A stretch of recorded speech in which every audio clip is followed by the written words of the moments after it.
विविध जिल्ह्यातल्या टॉप 9 बातम्या पाहूयात। विदर्भातील सोयाबीनवर येलो मोझॅक रोगाचं संकट, शेतकऱ्यांचं 90% सोयाबीन पिवळं पडल्यामुळे 200 कोटींचं नुकसान होण्याची भीती। याच आर्थिक संकटाच्या भीतीनं गेल्या 3 महिन्यामध्ये 113 शेतकऱ्यांची आत्महत्या। आता तरी सरकारला जाग येणार का, शेतकऱ्यांचा सवाल। रत्नागिरीमध्ये ओबीसींच्या मागण्यांसाठी निघालेल्या मोर्चामधून घरी परतत असताना एका कार्यकर्त्याचं हृदयविकाराच्या झटक्याने निधन। रत्नागिरी पंचायत समिती उपसभापती आणि सामाजिक कार्यकर्ते सुनील नावले असं मृत व्यक्तीचं नाव। जालना शहरामध्ये काल मध्यरात्री ढगफुटी सदृश पाऊस। जालना मंठा महामार्गाला तलावाचं स्वरूप, महामार्गावरून एकेरी वाहतूक सुरू। अनेक घरांमध्ये पाणी शिरलं असून 4 चाकी वाहनं वाहून गेल्याची माहिती।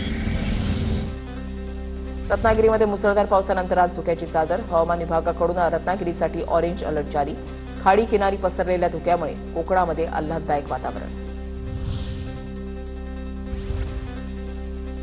वाशिम जिल्ह्यामध्ये मुसळधार पावसाच्या नंतर आज सकाळपासून अनेक ठिकाणी दाट धुकं पडलेलं आहे। खरीपातील पिकांवर धुक्याचा परिणाम होण्याची शक्यता। शेतकऱ्यांमध्ये पुन्हा एकदा चिंतेचं वातावरण। आठवड्याभरापासून अक्कलकोट तालुक्याला अतिवृष्टीनं झोडपलं। सोलापूरच्या खैराड गावातील नागरिकांच्या घरामध्ये शिरलं पाणी। शेतीसह घरामध्ये पाणी शिरल्यानं नागरिकांचं मोठं नुकसान। आष्टी तालुक्यामधल्या धामण गावातील नदीला पूर, पुरामध्ये वाहून गेलेल्या तरुणाचा मृत्यू। तरुणाचा झाडामध्ये मृतदेह अडकलेला आढळला।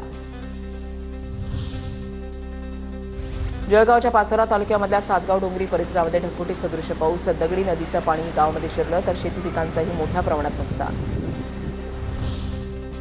जालन्याच्या घनसावंगी तालुक्यामध्ये मुसळधार पाऊस। बोडखा गावातील नारोळा नदीला पूर, पुराच्या पाण्यातून शालेय विद्यार्थिनींचा धोकादायक प्रवास। पुलाची उंची वाढवण्याची मागणी।